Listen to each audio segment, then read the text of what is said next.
My name is Eleanor Whitmore, and the day I buried my husband was not the hardest day of my life. No, that day would come weeks later, the day I discovered his secret diary.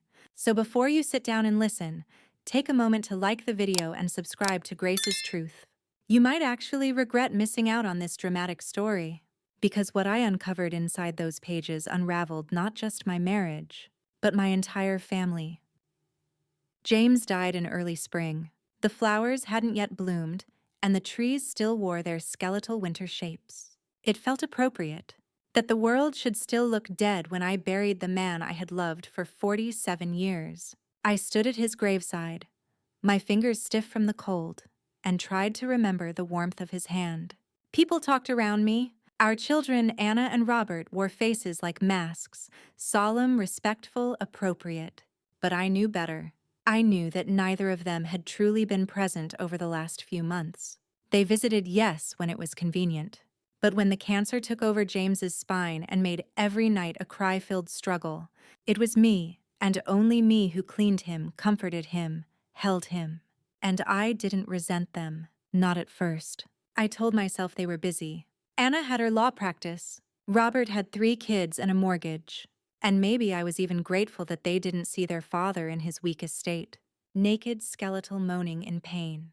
But something inside me cracked the night before he died. He called out for me in a voice so faint it was like breath itself was leaving him word by word.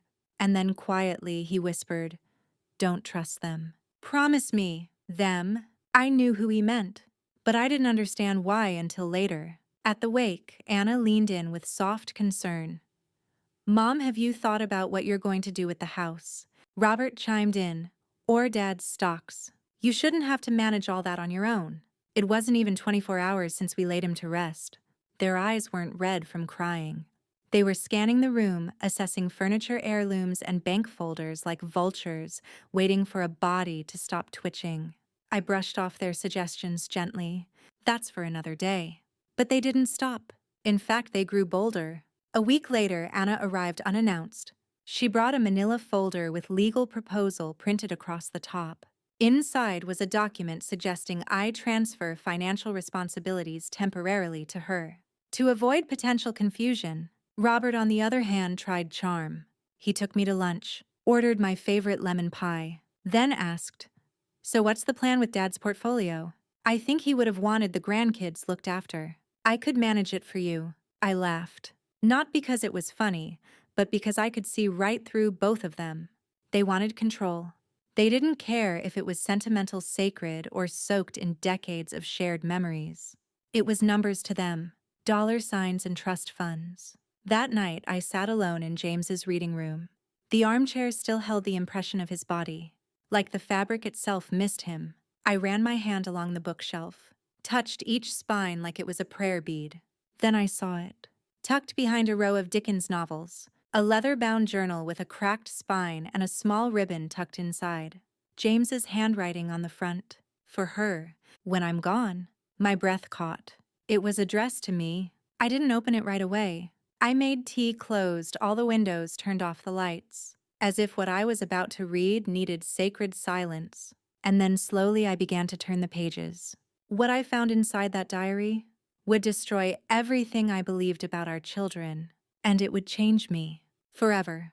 The first few pages of James's diary were soft memories, tender words written like love letters recounting our early days, the way I used to sing while hanging laundry, how he fell in love again each time he saw me brush our daughter's hair. He wrote about his regrets, the years he'd worked too much, the vacations he canceled, the ways he thought he failed as a father. But then, midway through, the tone shifted. The handwriting grew sharper, less measured, and I could feel his urgency. His words no longer romantic but warning. "If you're reading this, Eleanor, it means I'm gone. And I pray you never have to learn what I'm about to write. But if you do, don't let them lie to you." I held my breath. James wrote about a conversation he overheard. Months before his diagnosis became terminal, he had walked in on Anna and Robert in the sunroom. They didn't hear him.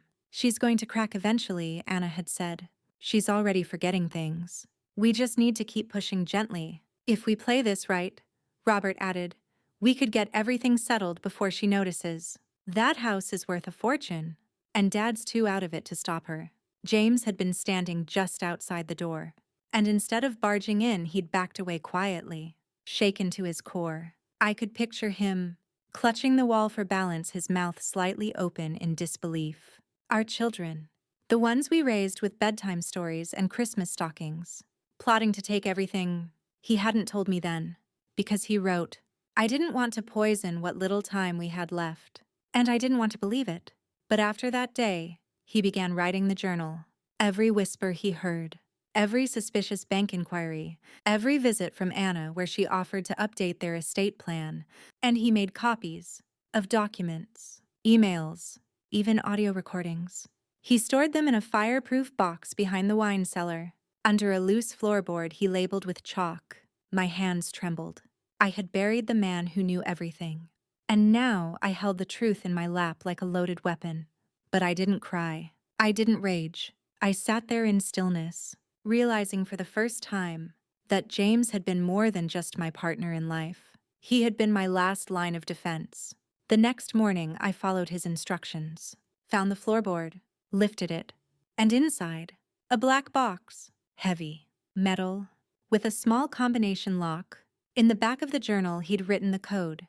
Inside I found printed emails from Anna to a financial advisor asking about how soon power of attorney could be transferred, a digital voice recorder labeled March 3rd, photocopies of documents showing Robert attempting to access James's investment accounts, and a handwritten letter addressed to our family lawyer, Gerald Fitz. My heart sank. I didn't want it to be true. I wanted James to be mistaken, paranoid, overprotective. But there it was. Proof. My children had been circling like sharks while their father was dying. And now that he was gone, they were coming for me. Later that week, they came over under the guise of helping clean out the garage. I watched them laugh, tease each other, take boxes to their cars. Boxes that still had James's scent inside. Books he wrote in, tools he repaired our first home with. They didn't ask. They just took, so I made tea, sat them down, and smiled. Your father left something, I said. Anna looked up. His will. No, I replied. His truth. I slid the journal across the table and watched their faces drain of color as they flipped through it. Then I stood up, walked to the wine cellar, returned with the black box. I know everything I said. The silence was deafening. Robert reached for the recorder, but I pulled it back. Don't, I said sharply. They sat stunned. And for the first time in months, maybe years, they didn't have anything to say. I wasn't done. I've spoken to Gerald, I said. He's reviewing your father's letter. And from now on, all financial matters go through him. Anna's lips parted in protest, but I held up my hand. Don't. I'm not your fragile mother who forgets things. I'm the woman who nursed your father through cancer, while you plotted to strip me of my dignity. They both stared. Broken, exposed, small. And I felt something I hadn't felt in a long time. Power. But this was only the beginning. Because what James wrote in the final pages of that journal, that changed everything. The final pages of James's journal weren't angry. They were cautious. They were heartbreaking. And they were surgical in precision. He'd traced patterns of behavior, dates when Anna visited and left with important papers. Times Robert came by pretending to fix the garage lights but spent most of his time in the office. Subtle movements logged like a man who'd seen the end and knew he had to document his legacy before it was rewritten by others. But the real punch came with the last letter, written to me. Eleanor, if you've gotten this far, I need you to understand something. I never doubted your strength, but I saw what they were becoming, and I couldn't protect you the way you deserve. So I wrote this down not because I feared them, but because I believed in you more. Finish what I started. And if it gets ugly, don't be afraid to burn everything to the ground. Love, James. I sat with that letter in my lap for what felt like hours, not just grieving my husband again, but mourning the innocence I'd once attached to my children. They were no longer the tiny hands that clung to my skirt, no longer the fevered faces I nursed through chickenpox, no longer the teens I stayed up worrying about when they missed curfew. They were adults, sharp, cold, and entitled. and I had to face them with new eyes now. The next day, I scheduled a formal family meeting. Gerald Fitz, our longtime lawyer, came. So did my sister Mary, the only person I still trusted in the bloodline. Anna and Robert arrived, pretending to be surprised. Robert even brought coffee. Anna wore pearls, her performance perfected. They weren't expecting a war. Just paperwork. A standard reading of a will. But instead, I read James's final entry out loud. If you're hearing this now, it's because I died loving you, but fearing what our children would do to you. I can't stop them from turning greedy, but I can leave you the truth. Let them know I chose you. Not them, not their convenience. You. Anna gasped. Robert turned red, but I didn't stop. I laid out the evidence. The emails, the withdrawals, the forged signature attempt that James had quietly intercepted months before he passed. Gerald backed me up with his own findings. And then we dropped the real twist. James had filed a codicil to his will 2 weeks before he went into the hospital for the last time, changing everything. He left me full control of the estate. Executor rights. Final say over distribution. A trust that bypassed Anna and Robert entirely unless I personally approved it. Your father knew what was happening, I told them. And he trusted me to do what he couldn't. Anna broke first. You're punishing us, she hissed. For what? For trying to help you make decisions when you were falling apart. Robert chimed in. This is emotional. You're grieving. We understand, but… No, I cut in. You don't understand anything. You thought I'd be easy to manage. A widow. A broken woman. But I'm not broken. I'm furious. And I'm awake now.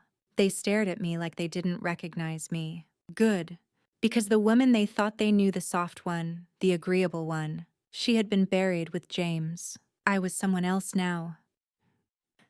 After they left storming out, slamming the door behind them, I sat with Gerald and Mary.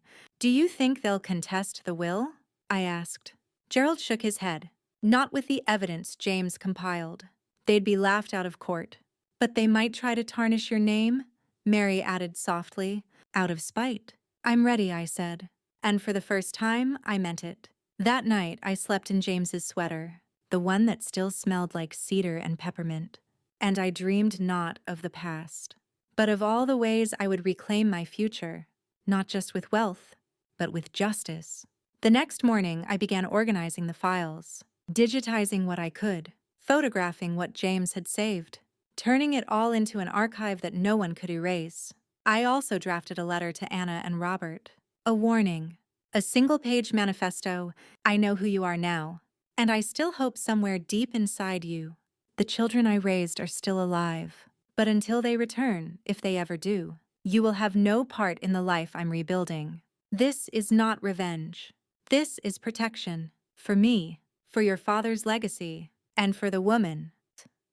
And for the woman I refused to let die just because a man she loved did. I mailed it the same day. Registered signature required. I wanted them to know I wasn't bluffing. I wanted them to feel the weight of consequence in their hands. But what I didn't expect, what truly shocked me, was how quickly they retaliated. 3 days later, Anna's lawyer called Gerald with a demand. Full audit of the estate. A claim that I was mentally unfit to manage the assets. That I'd pressured James into rewriting the will. The nerve. The complete erasure of my decades of loyalty and partnership. They'd underestimated me again. And worse, they'd underestimated what James had left behind. Not just money. Not just memories. But weapons of truth. I spent that week in war mode. Pulled out every medical record. Every email between James and his lawyer. Every date-stamped journal entry that clearly showed the timeline of the will change months before his health deteriorated. Gerald filed a cease and desist. Mary moved into the guest room. And I did something I hadn't done since I was 30. I got a haircut. Short. Sharp. Silver like moonlight. The woman in the mirror finally matched the one inside me. The one I buried under years of selflessness, of forgiveness. Anna and Robert had weaponized kindness against me for the last time. And so I weaponized silence. I refused their calls, ignored their emails, blocked their numbers. They sent flowers. They sent letters. And then, one morning, they showed up, uninvited. Anna in her pressed dress. Robert in his too-tight collar. They stood on the porch like lost children. But their eyes still held calculation. "We just want to talk," Anna said.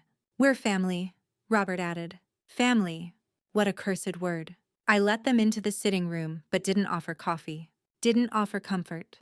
"We didn't mean to hurt you," Anna began. "We were scared.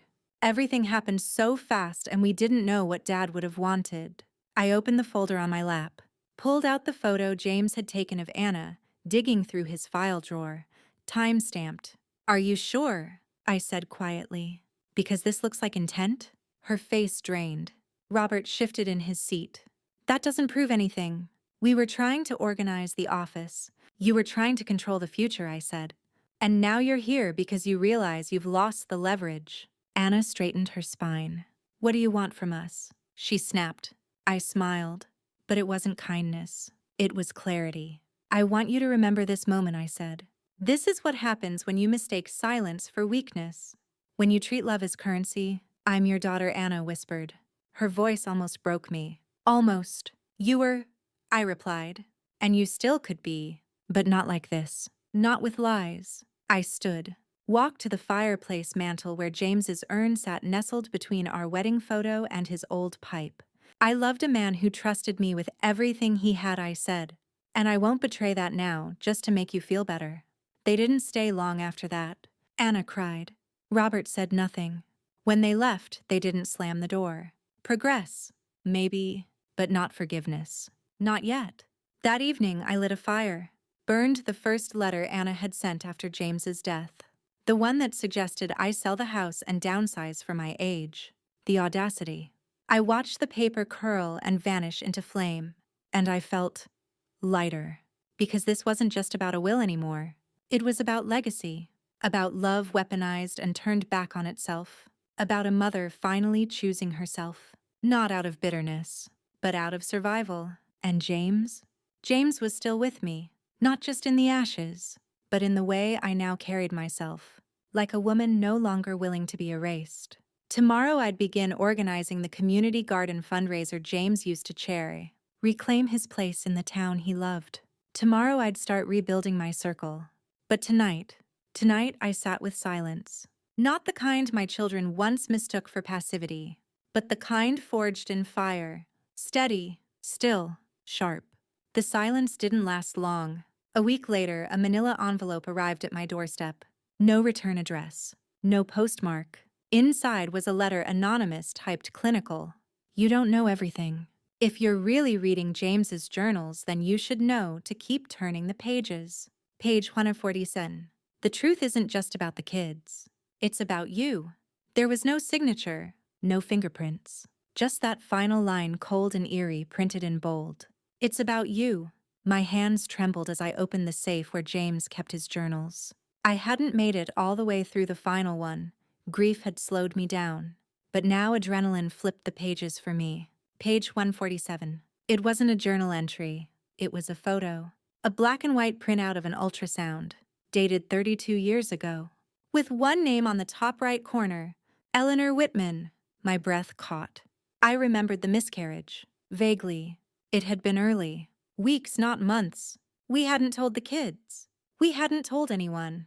I buried that grief so deeply I'd convinced myself it was a fever, dream, grief softened by time. But then the next page. A letter from James, handwritten, raw. "I never forgave myself for asking you to end that pregnancy. I was scared. The timing was wrong. We were broke. And I told you we couldn't handle a third child. You cried for weeks. And I buried the memory so deep it poisoned me. Eleanor, I need you to know. That child, had we kept them, would have had your soul. Not Anna's ego. Not Robert's greed. Maybe I would have had someone now who remembered what love used to look like. I'm so sorry. You were right to grieve. I was wrong to move on. James." I stood in the middle of the room with that letter pressed to my chest, sobbing like a woman who had just lost a child again. Because I had, and I never got to hold them. And James, he carried that guilt to his grave. It changed something in me. Not just how I looked at my children, but how I looked at myself. There had been a version of me of us that was lost before it began. A path not taken, a soul never born, but also a truth that explained so much. Why James clung to our traditions. Why he wrote so obsessively in those last years. Why he feared Anna and Robert, and why he built that wall of documents to protect me. He hadn't just lost faith in them. He'd lost faith in the family we thought we'd raised.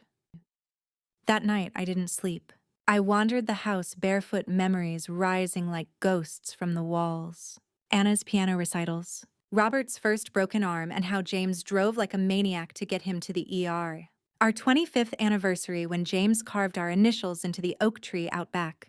I needed to remember the love, not the betrayal. And yet, there was no denying the shift.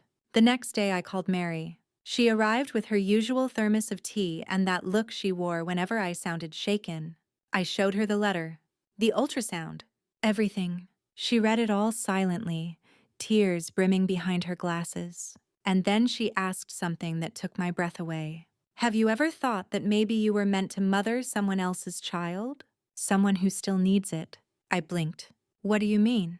She looked at me slowly, then reached into her purse and pulled out an envelope. It was from Harmony House, a local shelter for young pregnant women and single mothers trying to rebuild. I volunteer there on weekends, she said.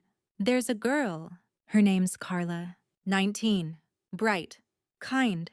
Broken in all the ways you once were strong. I stared at the brochure. The girls looked like deer in headlights. Lost. Alone. Fragile. But I remembered what James wrote. That the child we lost would have had my soul. Maybe it was time to mother again. Not by blood, but by choice. I visited Harmony House the next day. The place smelled like baby powder and old coffee. Walls painted a soft, hopeful yellow. Volunteers moving like quiet angels offering hugs and warm food. And there she was. Carla, 19, 6 months pregnant, eyes full of bruised hope. We sat on the bench outside. She told me her boyfriend had abandoned her. Her parents disowned her. She was studying nursing online, trying to save enough to rent a studio apartment before the baby came. I don't want charity, she whispered. I just want a chance. I looked at her belly, then at her face, and something inside me clicked. This wasn't about replacing the child I lost. It was about honoring the woman I'd become. A woman James believed in even when he couldn't say it out loud. I can't be your mother, I said softly. But I can be your anchor, Carla nodded. And for the first time in weeks, I felt something bloom where grief had lived. Purpose. That evening, I lit another fire, not to burn, but to warm. James's urn sat beside me, and I whispered, "Don't worry. I won't let the story end in bitterness. Not yours. Not mine. Because revenge isn't always dramatic. Sometimes the best revenge is healing where others expected you to break." The day after I met Carla, I cleared out the room that had once been Anna's, folded away the old trophies and dusty photo frames. I didn't throw them out. I wasn't ready for that. But I did box them up. Quietly. Deliberately. Carla moved in the next week. Not as my daughter. As a tenant, technically. But in truth, as something else entirely. She was cautious at first, offering to pay rent. I never asked for cleaning up after herself. Obsessively apologizing whenever she took a call. She'd been hardened by rejection, and I recognized it because I had once worn that same armor. The house, which had echoed so cruelly after James died, slowly came alive again. I would hear her humming in the kitchen, laughing on a video call with a classmate, crying softly in the bathroom when she thought I couldn't hear. I didn't ask questions at first. I just let her be. But every now and then she would drift to the living room while I read James's journals and sit near the fireplace, resting her hand over her growing belly. "You talk to him?" she asked once, gesturing to the urn. I smiled. "Every night." She nodded. "I talk to her too. The baby. I tell her not to be scared of the world." I remember the way her voice broke when she said it. That night I wrote a letter to James in the back of his final journal. "You were wrong about our kids. But you were right about me. I do still have love left in me." Then came the knock. Robert. He hadn't come by in over 2 weeks, not since I told him I'd read the will and wasn't signing anything until I finished reading James's journals. He stood at the door in a pressed button-up holding a bouquet of flowers. "Mom," he said smoothly, "can we talk?" Carla watched silently from the stairs. I gave her a nod. She disappeared into her room. I led Robert into the kitchen, sat across from him at the table that once held birthday cakes and Thanksgiving pies. I know we got off on the wrong foot, he began. I didn't say anything. He continued. Anna and I were just surprised. We didn't know there were journals. We assumed everything was finalized. I let the silence hang. You read the whole will? He asked. I did. He smiled, falsely humble. Then, Dad left you everything. Yes. And he trusted you to divide it. Yes. So what do you think is fair? I took a long sip of tea, letting the warmth hold back the chill of betrayal in my veins. I think it's fair to wait until I'm done grieving, I said calmly. I think it's fair that your father's last words get more weight than your lawyer's threats. He flinched. You misunderstood, he said quickly. That letter wasn't meant to scare you. I leaned in, my voice ice. You sent a lawyer to your grieving mother with a deadline. I don't care what the intention was. He went quiet. I stood. This house isn't your inheritance, Robert. It's my home. And right now, someone lives here who values it more than you ever did. He raised an eyebrow. You mean the girl? The pregnant one. You mean Carla, I said. Yes. He laughed short and cold. So you're just replacing us? I shook my head. You replaced yourselves. I'm just done pretending otherwise. He stood angry now. This isn't over. I looked him dead in the eye. Yes, it is. For me. When he left, I locked the door behind him. Not for safety. For closure. I went upstairs and found Carla in the nursery she'd begun setting up. There was a mobile of paper stars above the crib. A stuffed elephant James had given me decades ago now sat on the windowsill. I'm sorry, she whispered. I didn't mean to cause drama. I walked over and held her hand. You didn't, I said. You reminded me what real family looks like. Later that night, I lit the fireplace again. It had become a ritual now. James's urn beside me, his journal open in my lap. Page 172. A short entry. If you're reading this, Ellie, it means I'm gone. I hope you forgive me for not protecting you better from our own children. I hope you still believe in love even after all this. And most of all, I hope you find a way to keep living. Not just existing, living. I closed the journal. I had a plan now. Not revenge, not yet.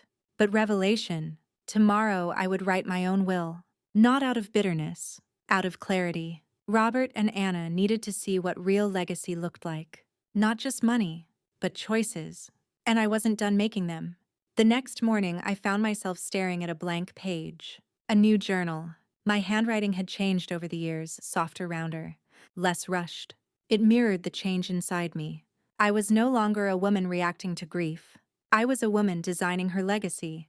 I began to write. This isn't a confession. This is a correction.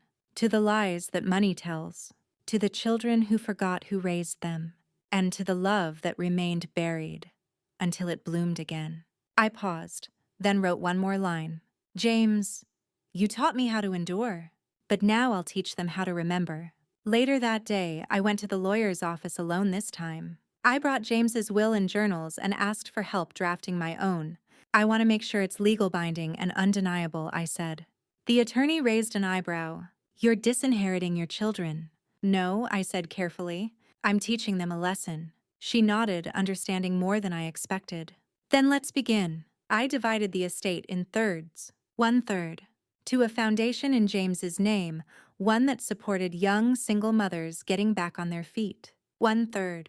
To Carla and her unborn child, with a trust to protect them from the world and from themselves, should they ever fall. 1/3. Held in limbo with a clause. Robert and Anna would each receive half, if they agreed to attend a reading of James's private journals aloud in my presence. No signature, no money. Just a room, a voice, and the truth. The lawyer leaned back in her chair, impressed. That's poetic. I smiled. I'm not finished yet. I added a final instruction. At the reading, I would present them with one sealed letter, James's last message never read aloud, written by him months before his passing. I had found it tucked inside a small notebook separate from the others. It was addressed not to me, but to whoever breaks her heart, and it was time they heard it. Back home, Carla was painting the nursery. a soft green with white trim. The house smelled of fresh beginnings. I told her what I had done. Her eyes widened. "You're really giving me a third." I nodded. "Not because of what you need, but because of what you gave me." Tears welled up in her eyes. "Ellie, I don't know how to thank you." "Don't," I said softly. "Just promise me you'll raise her with kindness, with courage. And when she asks who I was, tell her the truth." She walked over and hugged me, arms trembling belly round between us. I hadn't been held like that in years, and I didn't know how badly I needed it. The reading was scheduled for the following week. I sent the invitations myself, handwritten, just like James used to do when he wanted things to be personal. Robert and Anna both RSVP'd, no doubt assuming I was finally surrendering the estate. They had no idea what they were walking into.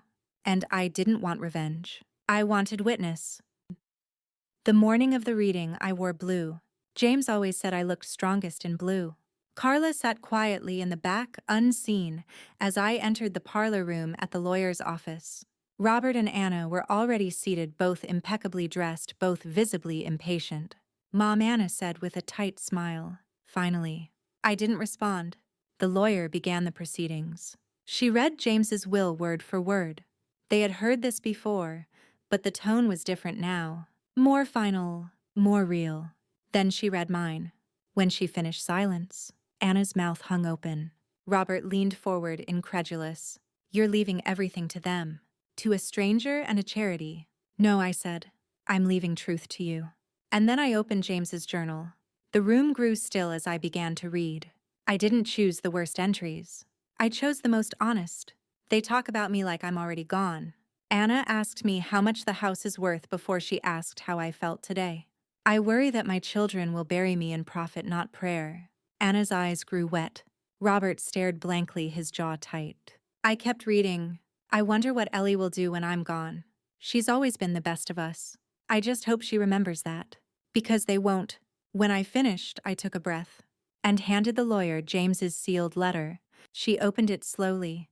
Her voice shook slightly as she read. "To whoever breaks her heart, know that I died hoping you wouldn't. But if you did, I hope she becomes the fire that burns your illusions down, and the mirror you can't look away from." Robert stood furious. "This is manipulation." "No," I said. "This is memory." He stormed out. Anna remained quiet. She didn't apologize, but she didn't walk away. Yet, Anna sat still in the silence that Robert had left behind, her knuckles white around the strap of her handbag. Her lips parted as if to speak, but nothing came out. The lawyer excused herself, giving us space, and Carla quietly exited the room, leaving the two of us alone. I looked at my daughter, not the woman she had become, sharp and calculated, but the child I remembered. The girl who once brought me wildflowers clutched in her tiny fists. The one who used to cry when she lost a crayon, now sitting silent after losing a part of herself. "I didn't know he wrote that." Anna finally whispered, her voice small. "He wrote more than you'll ever know," I said gently. "But you never asked." She blinked, eyes damp. "I thought he didn't love us." "That he loved you more." "No," I said. "He loved you fiercely. But he saw you clearly too." Anna's tears fell, and she didn't wipe them away. "That was something." We sat in silence for a long moment before she spoke again. "Can I read the rest of his journals?" I looked at her, truly, looked at her, and saw not entitlement but longing. "If you want to understand your father, yes," I said. "But you may not like what you find." "I think I need that," she said. So I gave them to her, the entire box wrapped in soft blue ribbon, James's favorite color, on me. And as she left that day, I saw her pause at the threshold, glancing back at me with something I hadn't seen in years: humility. Robert didn't call, didn't write, didn't even try to contest the will. He simply disappeared into the fury of his own ego, and in a way that was its own kind of justice. I no longer worried whether he hated me. He had always loved the power, not the people. Anna, on the other hand, began to return, not often, and never pretending like nothing had happened. She came with questions. Sometimes she just came to sit. One afternoon, I found her in the backyard, flipping through James's entries, her fingers brushing the ink like it still held warmth. "I forgot how much he loved music," she said quietly. He used to hum in his sleep, I added. We both smiled. Healing didn't come with apologies. It came with understanding. Meanwhile, Carla was getting ready for the baby. Her doctor had moved up her due date. Any day now, she said, eyes wide with equal parts fear and joy. I moved her into the master bedroom, insisting it had the most light. He would have wanted that, I told her. She cried when she saw the crib James had built for our children, now polished and painted white. I don't deserve all this, she said through tears. Then we'll both accept it as grace, I replied. The baby came one rainy morning.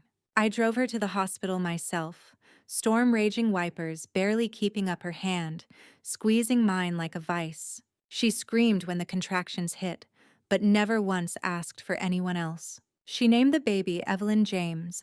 She told me I want her to know her namesake was the man who made me believe I could start again. Holding that baby, her warmth, her weight, her scent. It broke something open in me that had long been sealed. I wasn't just Ellie Walker the widow. I was Nana, and the name felt right. We brought her home 3 days later, wrapped in a soft blanket Carla crocheted herself. Anna came by with a basket of baby clothes. She didn't say much, but her eyes were soft, her hands gentle. She cradled Evelyn James like someone holding a second chance. And maybe, just maybe, she was... Carla handed her a journal. James wrote about you in here, she said. Anna took it without protest. Later, I saw her sitting under the tree in the backyard, James's favorite spot, reading it aloud to the baby sleeping on her chest. A quiet redemption. Weeks passed. Then, months. I updated my will again, this time including one more clause. When Evelyn James turned 18, she'd receive a letter from me detailing everything. Not just about the estate or the journals, but about love, grief, betrayal, and how to survive when the world stops spinning. I wanted her to know that truth isn't always gentle, but it's necessary. And that sometimes family isn't who shares your blood. It's who stitches your wounds. One evening, as the sky turned orange and gold, Carla stood beside me on the porch, baby in her arms. Do you ever think about him? She asked. Every day, I said. She nodded. I talk to him sometimes. I know it sounds silly. It doesn't, I said. I think he hears you. She smiled softly. I hope he knows what you did for us. I placed a hand on Evelyn's tiny back. I think he does. And in that moment, as thunder rolled in the distance and laughter echoed from the living room where Anna played with the baby, I knew. I had rewritten the ending, not with vengeance, but with voice. The days grew longer as summer reached its peak, and the house that once echoed with silent resentments began to fill with new sounds. Baby giggles, the soft hum of lullabies Carla sang in Spanish, and even Anna's occasional laugh, reserved, but honest. One morning, while organizing the bookshelf, I found a folded letter between two of James's medical journals. The handwriting was unmistakable. My heart skipped as I opened it, the paper trembling in my fingers. It was addressed to me. Ellie, if you're reading this, it means I never got to tell you all the things I wanted to say. I was never good with goodbyes. I suppose that's why I left so much behind: diaries, journals, notes like this. I always hoped someone would listen after I was gone. But there's one truth I need to write down clearly. I saw you, Ellie. I saw every sacrifice, every midnight tear, every time you stood between the kids and the storm, even when they didn't deserve the shelter. You never asked to be the hero, but you were. And if they turn on you after I'm gone, remember this. You're not the villain in this story. You are the light that stayed when everyone else flickered. Love, James. I sat down on the floor and wept. I hadn't realized how much I needed to hear that, how the guilt of outliving him had clung to me like an old coat I forgot how to take off. His words were a balm I hadn't dared hope for. That night, I placed the letter in a glass frame and hung it above my writing desk. It became my compass. Anna had started coming by more regularly, sometimes even staying overnight. There was no grand apology, no sudden confessions. Just a slow, stubborn return. One evening, she helped me prepare dinner. Carla had gone to see her mother, and the baby was down early, giving us the first real moment of peace in weeks. As we chopped vegetables side by side, Anna finally broke the silence. I was jealous. You know, she said, of how he looked at you. Like you were the sun and the rest of us were just orbiting.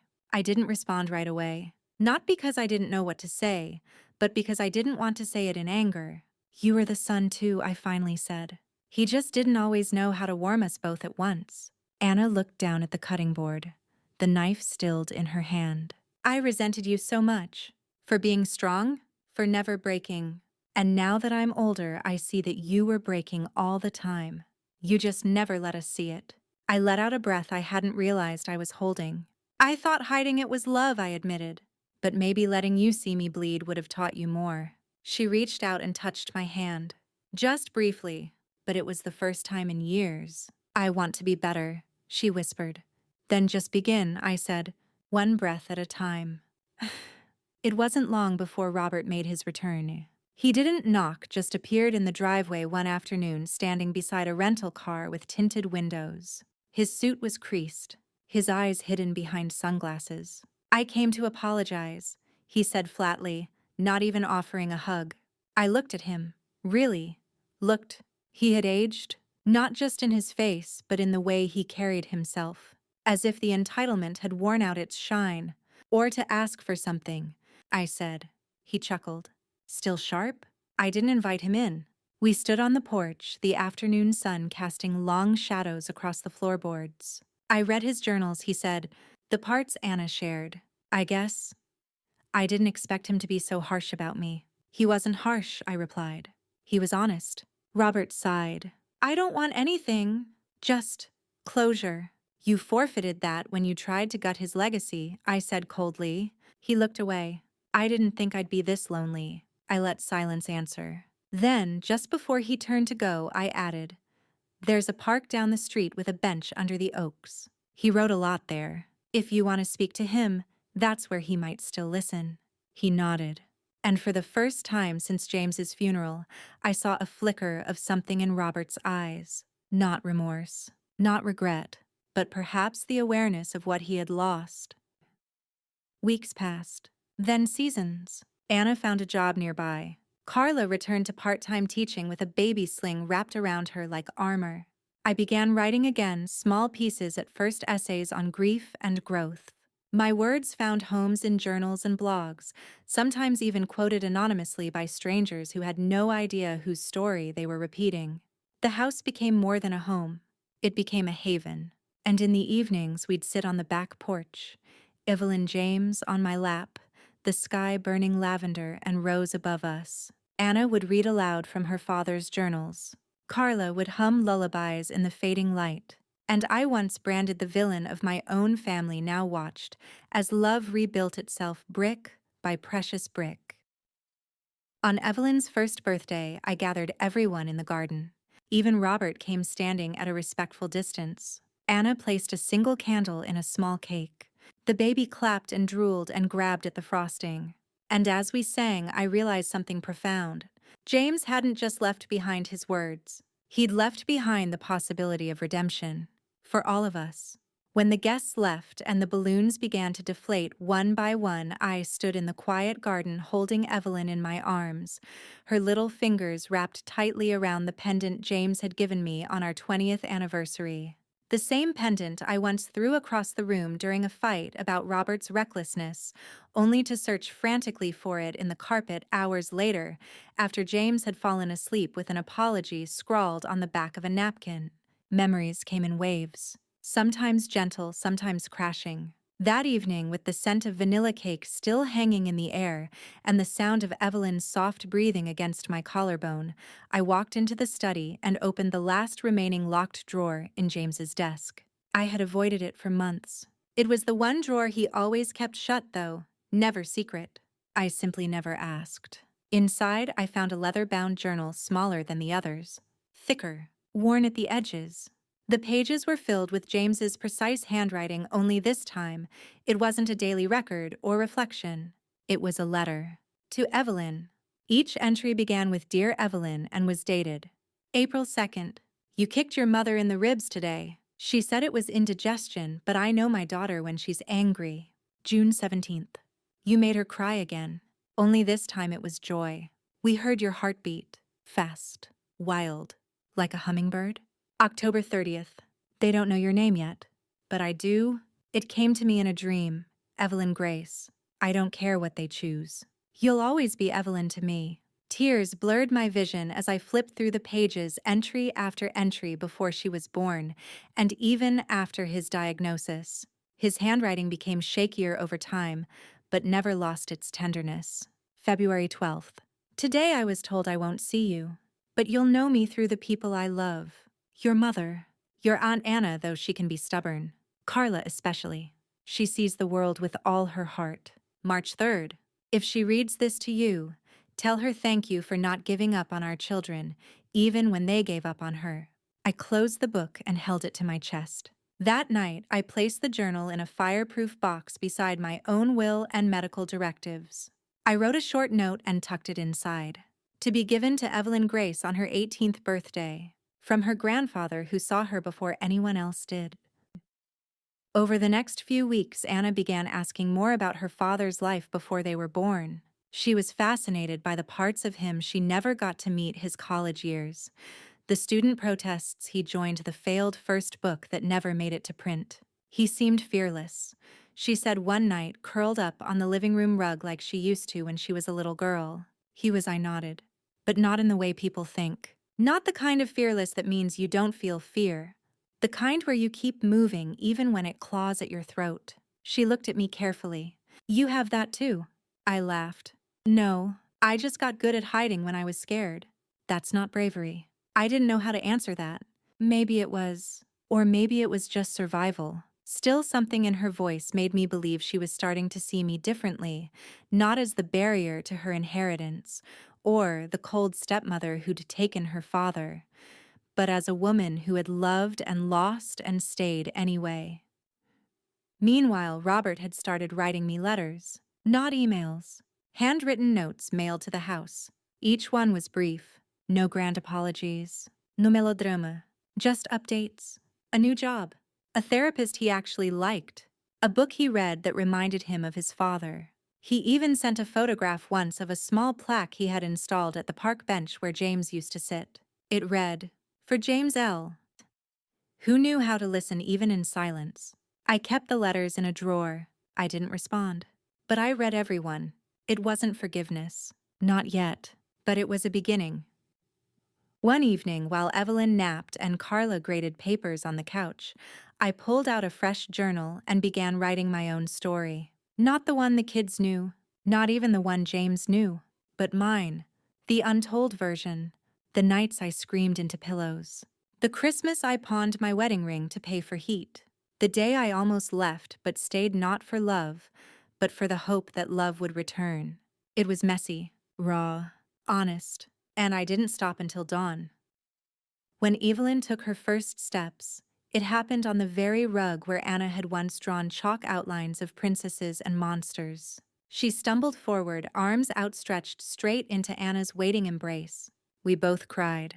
It felt like James was watching, not from above, but from every piece of this house that still held him: the squeaky floorboard in the hallway, the teacup with the chipped handle he refused to throw away, the scent of his cologne in the closet that refused to fade. We didn't speak of him like he was gone. We spoke of him like he had simply stepped into the next room. One day, Anna asked if she could move back in for a while. Not because I'm lost, she clarified, but because I finally want to stay. I said yes without hesitation. And just like that, our house became a home again, not perfect, but whole, in a way I never imagined possible after James passed. As I tucked Evelyn into bed that night, she pointed to a photo on the wall, the one of James holding a newborn Anna in his arms. "Who's that?" "Your grandfather," I said softly. "He loved you before you were even born." She yawned, cuddled her stuffed fox, and whispered, "I love him too." And in that moment I knew. He had never really left. The days grew warmer and the house started breathing again. Its silence filled now with Evelyn's tiny footsteps and Anna's soft humming as she watered the plants James once cared for. I had forgotten how a home could come alive through presence, not just memory. One afternoon, while reorganizing the attic, I stumbled across a box I didn't remember packing. Inside were old Polaroids, James's typewritten poems on yellowed paper and a folder labeled, "Not for Now." The handwriting was his. With trembling hands, I unfolded its contents. It was a series of letters addressed not to me, but to each of the children. One for Robert, one for Anna, and one for a name I didn't recognize. Lillian. My stomach dropped. Who was Lillian? The letter to her began, "My dearest Lily, if you're reading this, I owe you more than I could ever repay in words." There were pages of emotion and apology wrapped in longing. He wrote about a time before me, a young girl he had fathered during a complicated time in his life. Before our marriage, before he became the James I knew. "I kept my distance because I didn't know how to be a father to you," he confessed in ink. "But not a day went by that I didn't wonder what you were like. I watched from afar, sent anonymous gifts to your birthdays, followed your life like someone watching through frosted glass. I sat in silence for what felt like hours. A secret child." James had never said a word. He had always been so open, so gentle with the truth. Why hide this? When Carla returned from her jog, she found me still in the attic holding the letter. I showed her. She read it, expression unreadable, then simply whispered, "We need to find her." We didn't do it out of obligation, not out of guilt. We did it for James, and for the girl he left behind. With the help of a private investigator, it didn't take long. Lillian Ray Thomas, born in 1983, now a librarian in Vermont, unmarried, no children. She lived alone with a cat named Booker and a house full of first editions. Carla suggested I write first, so I did. A letter that said everything and nothing at once. I introduced myself, told her I was James's widow, said he'd left behind a diary, and in it he spoke of her often tenderly. No demands, no expectations, just an invitation. Weeks passed. Then one day an envelope arrived. Her handwriting was as delicate as pressed leaves. She wrote, "I always knew I was someone's secret, but I never hated him for it. I guess I hated that he never tried. But knowing he did quietly, even secretly, somehow softens the ache. I would like to meet you." We arranged a quiet lunch at a lakeside cafe halfway between us. I arrived early, nervous in a way I hadn't felt since my first date with James. When she walked in, it was like meeting a ghost that smiled. She had his eyes, his careful posture, his quiet pause before speaking.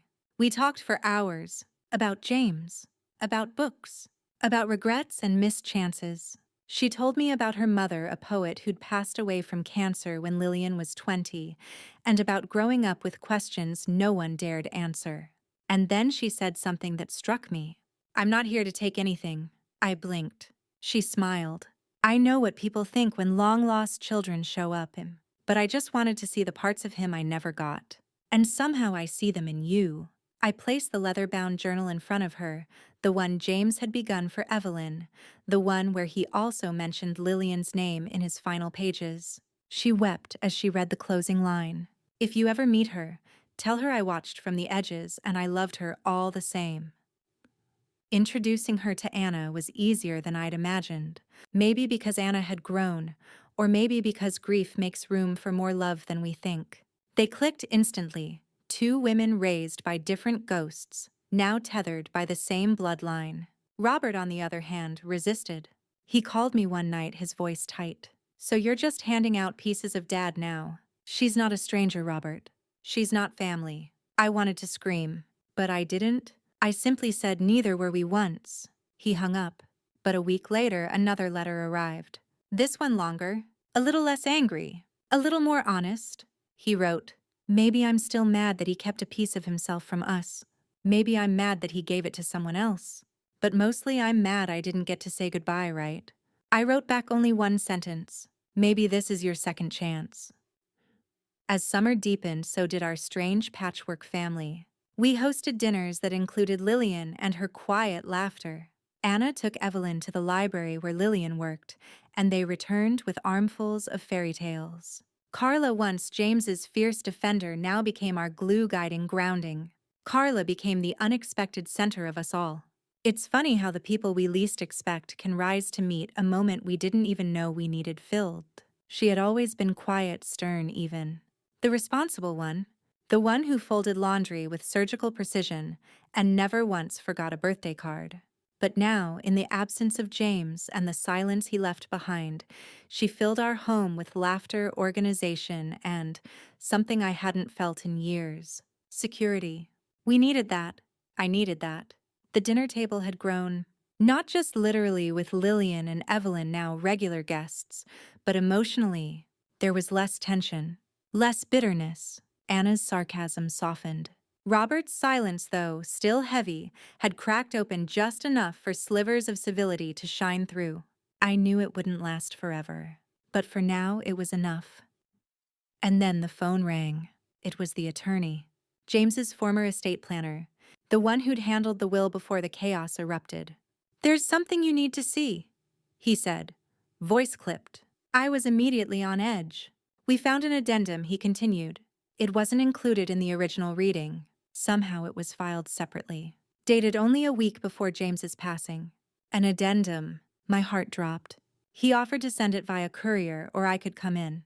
I chose the latter. I needed to see it, to hold it, to know it was real." The document was brief, barely 2 pages. But what it said stopped me cold. James had amended the will to include Lillian. Not just a token amount or acknowledgement, but an equal share.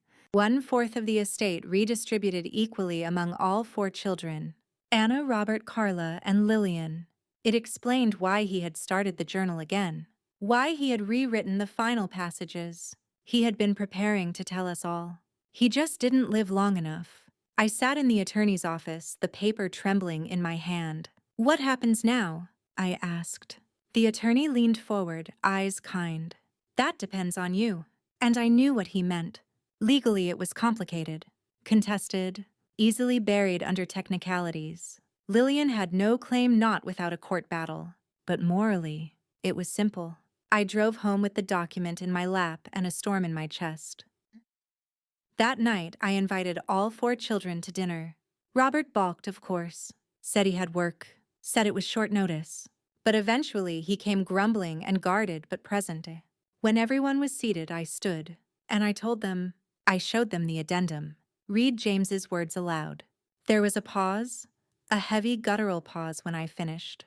You could almost hear the heartbeat of the room pulsing in the absence of anyone willing to speak first. Then Robert scoffed. "So what? We just split it 4 ways now. After everything." Carla's voice cut in low, firm. "It's what Dad wanted." "But she's not," he began, then stopped. Lillian was sitting at the far end of the table, quiet, her hands folded neatly in her lap. She didn't flinch, didn't look away. She just waited. "She didn't ask for this," I said. "James made the choice." Robert leaned back, arms crossed. "Yeah, and what do you want?" I met his eyes. "I want to honor your father." It wasn't settled that night. But something shifted. Robert didn't yell. He didn't storm out. And later, after everyone had gone, he texted me one word. "Okay." I cried when I read it, because I knew what it cost him. A month later, the estate was amended quietly, without lawyers or courtrooms. Carla handled the logistics. Anna oversaw the transfers. Robert didn't participate but didn't interfere. And Lillian donated most of her share to a literacy nonprofit in James's name. It was around that time I found the last hidden page in his journal, tucked between 2 blank ones pressed so flat it nearly escaped me. A letter to me. My hands shook as I read it. "My love, I don't know if you'll ever read this. If you are, I suppose I'm gone. I always thought I'd have time to explain everything. To sit with you by the window one more time, your hand in mine, and tell you about Lillian, about the regrets I buried under a lifetime of trying to be better. You made me better. You taught me forgiveness not as a gift, but as a discipline. If you found her and if you embraced her, then I know you're still doing what you've always done, saving me. I loved you every day, even the ones I wasted. I hope the kids remember me kindly. I hope you remember me honestly. All my love, James." I sat with the letter for hours, let it breathe, let it settle into the folds of my soul where grief still lived. And then I smiled, because he was right. I did remember him honestly, and that was more than enough.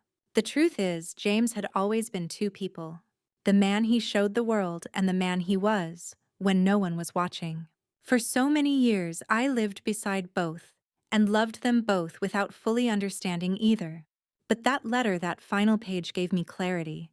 Not perfection, not absolution, just clarity. I began to see his legacy not through the lens of betrayal or omission, but through the quiet bravery it took to try to fix what he'd broken before time ran out. And in that way, he did what so few managed to do. He gave me the chance to heal after the goodbye. The weeks that followed felt oddly peaceful. The house didn't get any quieter. Carla was always organizing something, and Anna had taken to calling me during lunch just to vent about her boss. But it got warmer, fuller, not with people necessarily, but with intention. Even Robert had changed. He wasn't softened, no, but he was present. He came to dinners occasionally without being asked. He helped Carla fix the garden gate that had rusted shut. He even brought Evelyn around once unannounced and let her climb into my lap as if the months of silence had never happened. We didn't talk about the will again, but we didn't need to. The shift had settled in, quiet and permanent. One morning, I sat on the porch with my tea and watched Lillian pull into the driveway. She wasn't supposed to come that day, but something about her unplanned visits always made them feel more like family. She climbed the steps, a small box tucked under her arm, and handed it to me with a smile that told me she was nervous. "It's nothing big," she said. "Just something I found." Inside was a photograph, old black and white, frayed at the corners. James. With her. She was maybe 5 in the photo, hair in pigtails, holding a melting popsicle in one hand and James's pinky in the other. He was younger, smiling in a way I hadn't seen since the early days of our marriage, wide and unburdened. "Where did you get this?" I asked. "My mother kept it," she said. "I think she was going to send it to him once, but she never did." We sat in silence. "I think he loved you," I said softly. She didn't answer. She didn't need to. That night, I placed the photo in a frame, set it on the shelf beside the one of James and I on our wedding day. No fanfare, no explanation, just space. It was around that time I started writing again. Not a diary, nothing so formal, just notes really. Letters, some to James, some to myself, others to the children, none of which I planned to send. It helped. It let me untangle the knots still left in my heart, the little ones that hadn't quite come loose. And I realized something unexpected. Grief never really leaves. It just reshapes itself. You stop bleeding, but the scar remains. And sometimes the scar becomes the map to a deeper kind of love, one rooted not in denial, but in truth. Carla helped me donate most of James's things, his suits, his old books, the tools he never quite got around to organizing. We kept the photos, of course, the journals, the fountain pen he'd used for decades, even though it always leaked. But the house felt lighter. So did I. Summer came. Anna brought over her new boyfriend, an architect named Theo, who asked thoughtful questions and didn't interrupt. And for the first time in a long while, I saw her eyes soften when he spoke. Robert started jogging in the mornings. Carla signed up for a leadership course and asked me to help her prep for mock presentations. And Lillian asked if she could call me Mom. She asked gently, almost fearfully, as though she expected me to say no. I didn't. I just reached across the kitchen counter, took her hand, and said, "Of course." And in that moment, something ancient healed.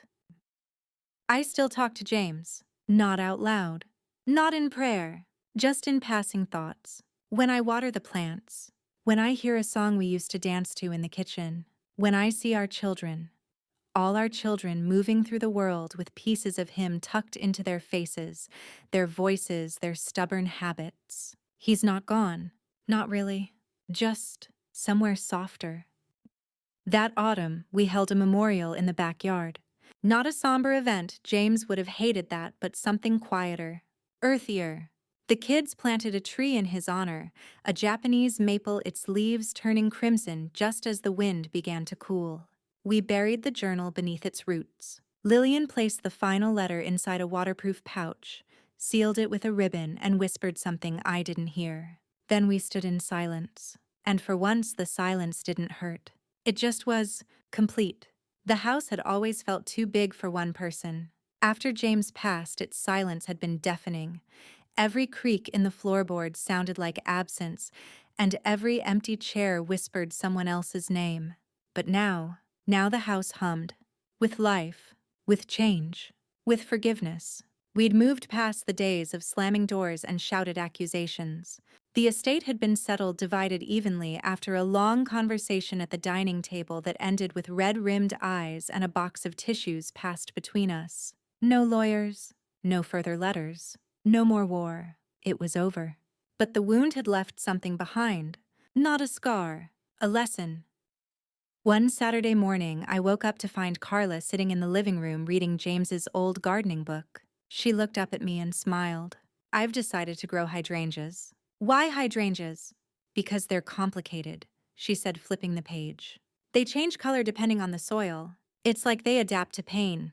I didn't know what to say. I just sat beside her and laid my hand on hers. Later that week, Robert dropped by with Evelyn and stayed for hours. We made pancakes, played board games, and didn't once mention the past. At one point, Evelyn pointed to a family photo on the wall.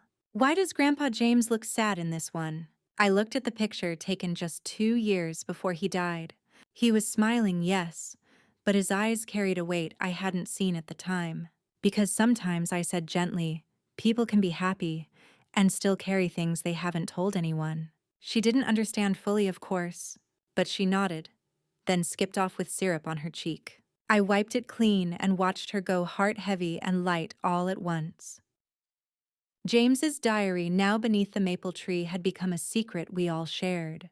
Not in the sense of secrecy, but in sacredness. Only we knew it was there. Only we knew what it contained.